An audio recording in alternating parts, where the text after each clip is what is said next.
নমস্কার সকলকে। বড়দের প্রণাম এবং ছোটদের ভালোবাসা দিয়ে আবার একটা নতুন দিন নতুনভাবে শুরু করলাম। অনেক মানুষজন অনেক ভালোবাসা দিয়েছে, অনেক শুভকামনা দিয়েছে, যাতে স্ট্রংলি আমরা এই যুদ্ধ লড়তে পারি। আপনারা তো সবাই জানেন আজকে মায়ের কেমোটা হবেই, তাই সকাল সকাল মা বাপি রেডি হয়ে বেরিয়ে গেল টাটা মেডিকেলের উদ্দেশ্যে। এই পৌঁছে গেল টাটা মেডিকেলে।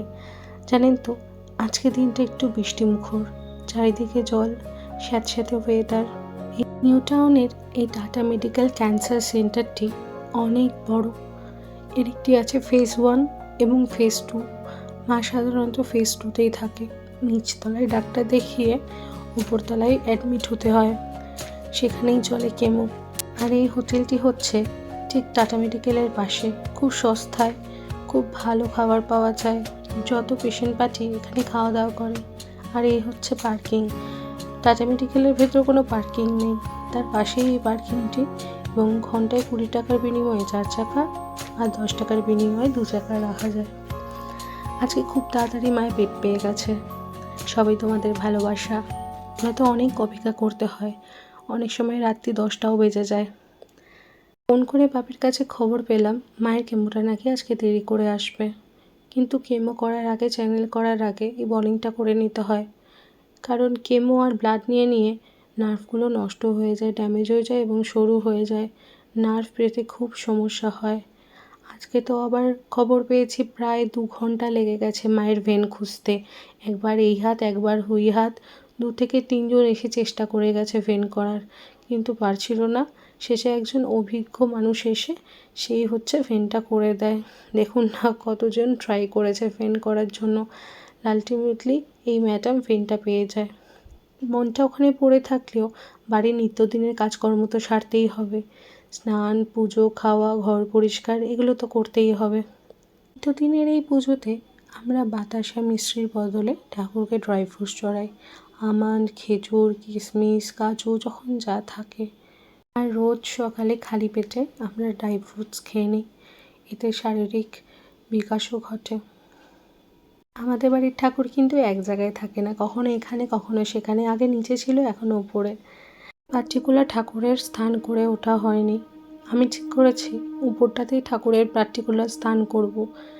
বাড়ির মধ্যে উপরটা সবচেয়ে সুন্দর, পুরোটাই বাপি নিজের মতো করে গুছিয়েছে, তৈরি করেছে। আর এই আমাদের ককটেল বার্ডস, এরা এতই মিষ্টি এবং এত মায়াবী বলার মতো নয়।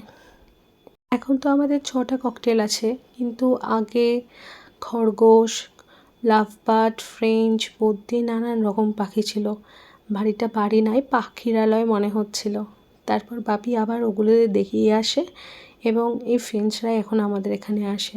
ওপরের প্রত্যেকটা জিনিস বাড়ির আনাচে কানাচে সব জায়গায় খুব নিখুঁতভাবে বাপি আর মা সাজিয়েছে। তাই এখন আমার ওপরেই দায়িত্ব হয়ে গেছে সেগুলো গুছিয়ে রাখার, পরিষ্কার রাখার, মেনটেন করে রাখার। আমি একা কেন, বাড়ির 4 জনেই মিলেই সব কিছু গুছিয়ে রাখি। বাড়িতে কেউ আসলেই ওপরে সময় কাটাতে বেশি পছন্দ করে। ওপরটা এত সুন্দর বলার মতো নয়।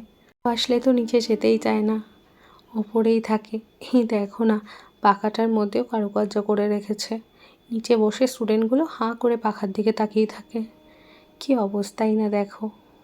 এই রাত 2টো মানুষ বাড়ি বাইরে থাকলে কোনো কিছু খেতে ইচ্ছা করে না, তাই আজকে রান্নাও করিনি আমরা।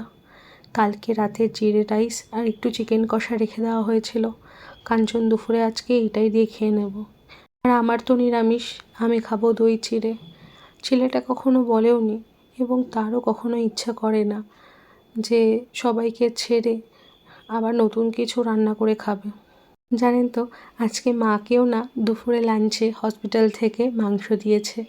আর এই খোপ কাটা যে থালাটা দেখছেন, মা একদমই সহ্য করতে পারে না। এই খোপ কাটার থালাটা দেখলেই হসপিটালের কথা মনে পড়ে যায়।